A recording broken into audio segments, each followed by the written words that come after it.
Okay, movie review. This is Rampart from 2011. It's directed by Oren Moverman, written for the screen by James Elroy and Oren Moverman, and it stars in the lead role is Woofy Harrelson, who plays David Douglas Brown. Supporting cast: John Bernthal is Dan Morone, Stella Snibel plays Jane.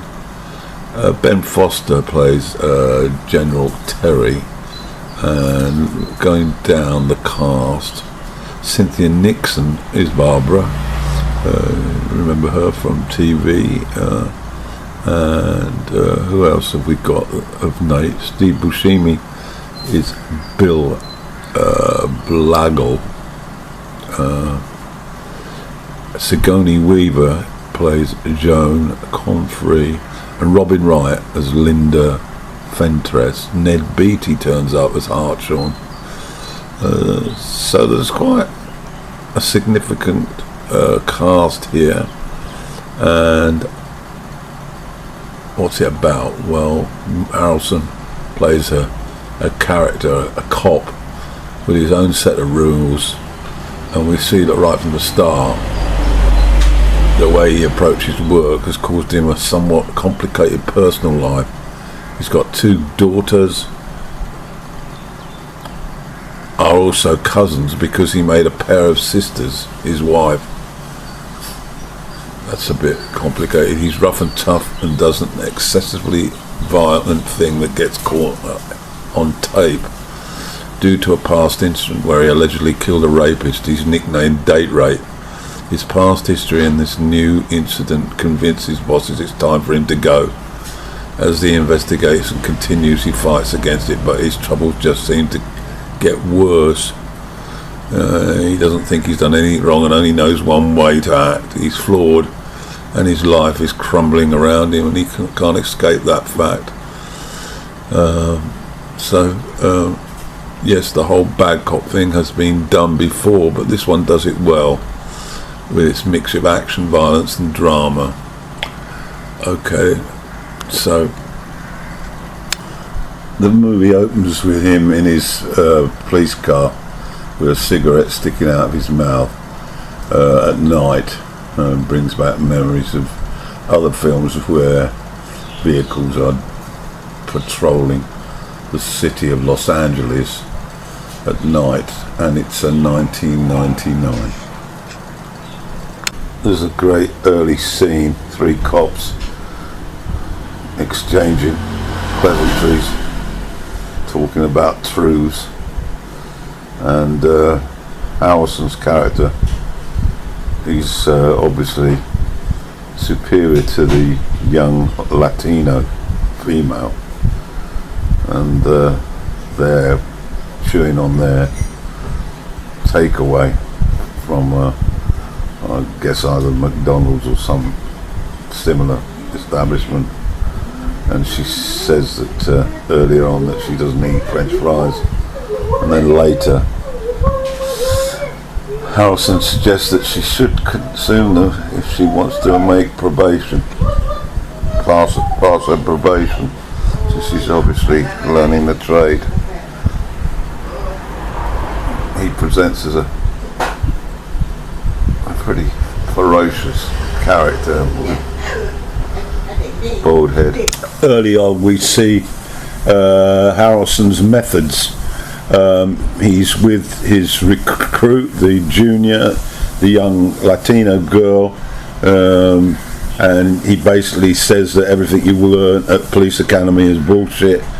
They then go to a scene where there's a guy, and he's got lots of stolen goods, and he's also assaulted somebody, and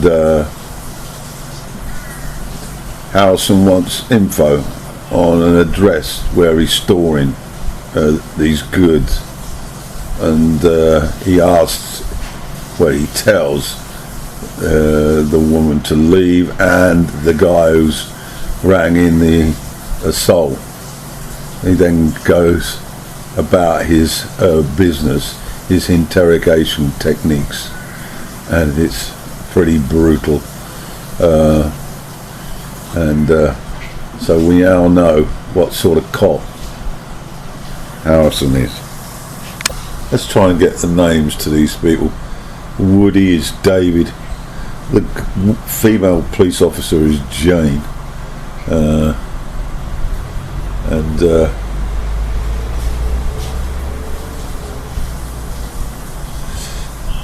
It's a pharmacy that this guy has tried to steal from.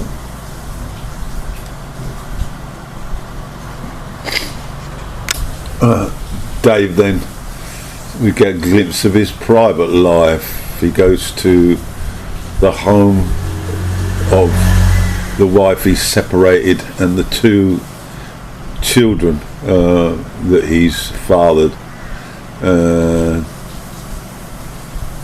see the kids, principally his partner or ex-partner, when responding to hi, describes him as date rape. There's then a scene with the girls where he has to explain the situation with regard to the fact that they're cousins, half sisters, and that he married one woman, then divorced and married the second consecutively, because they were the opinion that they may well he may well have had both women at the same time, which is certainly a possibility, but it's quite an amusing scene. It's a fascinating scene at dinner. It appears that both sisters are there, both children are there, David is there, and he tries to worm his way in to both women for sex later, and they both decline. And then he goes on at length about some artwork that one of his children has done. They appear to be sort of the older one, probably a teenager. The younger one is about to become a teenager. The older one has done a collage which has depicted images that certainly convey male sort of violence towards women, and Dave is not too impressed with some of the parts of the collage, and describes vividly and asks why she did this. And it's clear that his relationship with his elder child is not good either. So he eventually slips out and heads for a bar. Dave hits the bar, picks up an attractive black girl.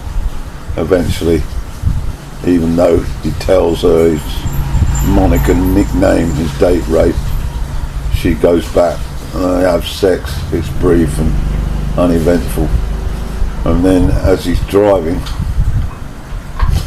back in at work, he gets hit side on by a vehicle.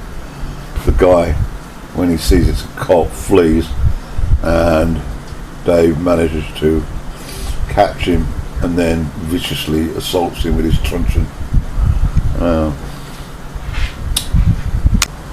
Dave's suspended for the brutal attack on this guy, and we later see a great scene involving a senior officer played by what's her name? I can't remember. Sigourney Weaver, regarding the fact that the department is facing numerous complaints and investigations about police brutality, and that this new incident is the last thing they ever wanted, and so she suggests that he would make life a lot easier for himself if he went on early retirement. Dave doesn't see it this way. He doesn't want to retire. He basically says that he's prepared to go to court and bring out his life story of Vietnam, PTSD, 24 years on the force, and eventually he predicts that he would probably get a guilty with a probation and a small fine, and then he would go to Fox News and give them interviews about the corruption in the police department. So they're at an impasse, and well, brilliant scene. Dave escapes to another bar, and then there's this great little scene where he meets Linda Fentress, played by Robin Wright, and they have a discussion. At the same time, there's footage on the news of Dave's assault, and it's all rather absolutely brilliant. Another brilliant scene. Two class actors. Oh, it's scene after scene in this movie. There's a great meeting involving Weaver and Buscemi, and the camera sort of goes round in a circular motion as we grab conversation snippets from each, with Dave bringing up basically the meetings there to discuss what's going to happen to Dave and how the legal guys are viewing his temporary suspension and trying to resolve the matter. But the actual method that's being used by the director is fascinating, and they're all trying to pitch their what they feel is the best way forward. Lurking in the background is this previous issue where Dave got this label of date rape regarding whether he actually killed a rapist. I just had a look at another review by James Bernardelli, and it makes good reading, and I'm going to quote some of it. There's more than a little of Bad Lieutenant in Rampart, and perhaps even a sampling of Training Day in general. However, the central character, Vietnam vet and LAPD officer Dave Brown, is less of a bad seed than the anti-heroes of those films. He's respectful of the women in his life, two ex-wives played by Anne Heche and Cynthia Nixon, a lawyer lover, Robin Wright, and two daughters, never resorting to physical violence even when he is verbally assaulted. He is not, however, beyond stealing from criminals, engaging in vigilante justice, and indiscriminately shooting at the bad guys. He's a racist, and when he's captured on videotape beating a substitute, he charges that he was set up. Rampart is set against the backdrop of the late 1990s. It was a scandal, a real-life scandal, in which a large number of cops in the LAPD Rampart division were accused of misconduct. Brown's infractions, coming as they do in the midst of a charged climate, make him a lightning rod for public criticism. Internal Affairs, represented by the no-nonsense Carl Timkins, played by High School, wants him kicked off the force and thrown into jail. His ex-wives want no part of him, although many of the cops cheer him and offer high fives. He is not the most popular guy in uniform. His dirty ex-cop mentor, Nick Beatty, changes from advocate to adversary when the winds switch direction. Much of what Rampart offers is familiar from other dirty cop movies. little of the drama is sufficiently new or interesting to elevate the movie.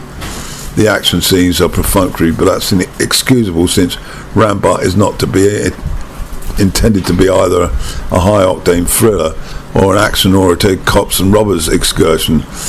It's a downbeat character study, and for the most part it executes that aspect adequately.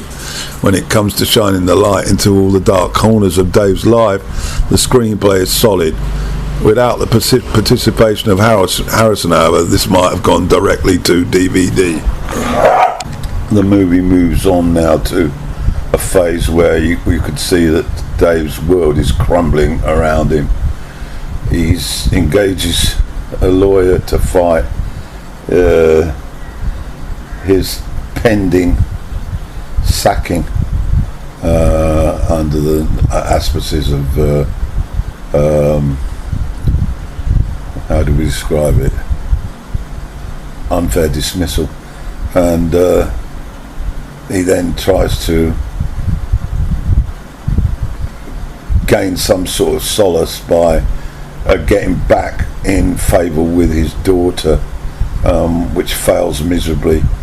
He's then told to get out by one of his ex-wives, and he's now on the street walking, looking desperate really, to try and have some salvation. And then Dave gets an opportunity right out of the blue. A cast iron defence.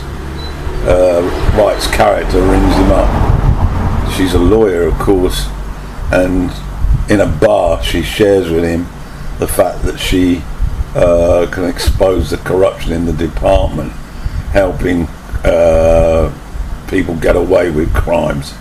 And it's absolutely just what Dave wants and needs. A person to represent him with experience, knowledge, inside knowledge. In the bar, Wright's character is very emotional. She starts to talk to him about the man who allegedly the man he allegedly killed, who was the alleged rapist. And it becomes clear that she's also been a victim of rape, and how it's poisoned her. And so they have this in common. They both hate rapists. She's a lawyer, he's a cop, and she believes in his sense of vigilantism, I suppose. And inevitably they end up sleeping together again. Dave then witnesses on the street a robbery.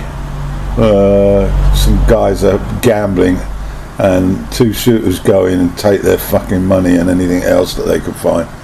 He can't resist, of course, Dave, so he gets chasing them and follows one and tracks him down and spares him his life when he hears that he's got children, but he takes most of the money and gives him a token sort of $20.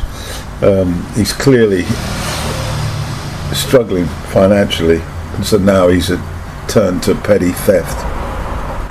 Dave then starts to resort to shaking businesses down for tea money, or in his case a chemist, some pretty strong medicine to deal with his psychological condition. Joe continues to start fireworks with almost everyone he's around. And Linda, the lawyer woman, who's sympathetic to him and likes being fucked by him, he suspects her. He thinks that she's been set to follow him to give information. So he hits some guy on the street that he knows and asked him to sort of make some inquiries about her. Then we have a very confrontational scene with his daughter, who confesses that she's a lesbian, and they exchange minor blows to each other. It's all super highly charged, and he has to hear his own daughter list all the all the negative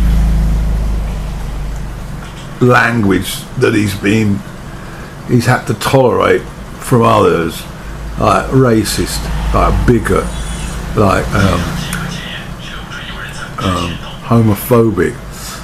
It's all there, violent, and he takes it on the chin, figuratively spoken, but it's all draining out of him. After another dressing down by his supervisor, the woman from Alien, what's her name? Sigourney Weaver, that's right. About the consequences of his impulsive behaviour when he killed the alleged date rapist. She tells him about the consequences of that. His wife went insane, cut her wrist. Her children ended up in foster care. This is after David paraded out the usual sacrifice for your country in Vietnam, and his first kill was against his will. And so we're littered really with broken people. The only people that he seems to be able to relate to are those who are actually he's paid to come into contact with. That's the seedy side of life, the criminals, the sex industry, and that's where he wanders. He wanders to a bar to relate. This sort of escapism into a younger person's world by middle-aged men particularly, it's something that I was so familiar with, having done exactly the same in Paria. You get plastered on alcohol, go into the disco raves, and all these young whores look you in the eye with a gleaming smile, and the next minute you're at their grotty little room getting your rocks off and dishing out a couple of 100 bar, and you go home feeling great for 5 minutes. That's what he's doing. All those great parts of life, the relationships with family, with partners, doing normal things, have escaped young Dave. He's not only working this scene, he's living the scene as well. Dave ends up getting banned from the house. Both his ex-wives agree that it's best that he doesn't come there, and one lays it all out. What a dreadful human being he is. And then a little later, after he goes on a drunken spiel and meets his mentor, and then doesn't respond when his mentor appears to have a sort of heart attack, he's back in his room, and his children arrive, and he's doing a confessional with them about the fact that the violence that he's displayed in tracking down crooks, bad people,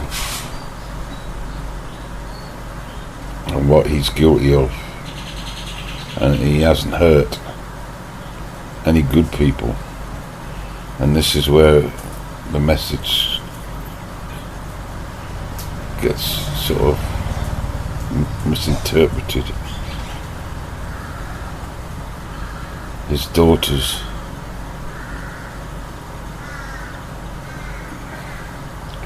react in a way of the older one, suggesting that by inference he's hurt them, and he can't see it. He can't see the emotional pain. He's referring to the physical pain which he does whilst carrying out his job. It's a very poignant little scene. The scene with his two children when they leave, when he doesn't seem to be able to recognise the pain that he's inflicting on them, the emotional pain, and he desperately tries to recover their presence, but the elder has decided to leave, and when he returns to his room, he's devastated, emotionally devastated. It starts to hit him hard that his actions, however committed they are to being that vigilante type figure, he's dragging his character down to the lowest denominator, and his kids are unable to see the good that he may be doing, and he's losing them, and that is just devastating for him.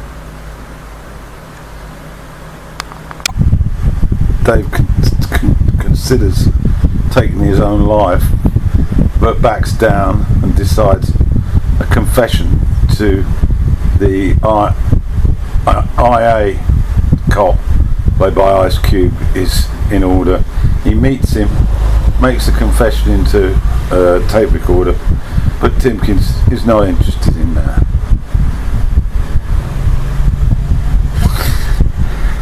And warns him if he sees him again, he'll arrest him.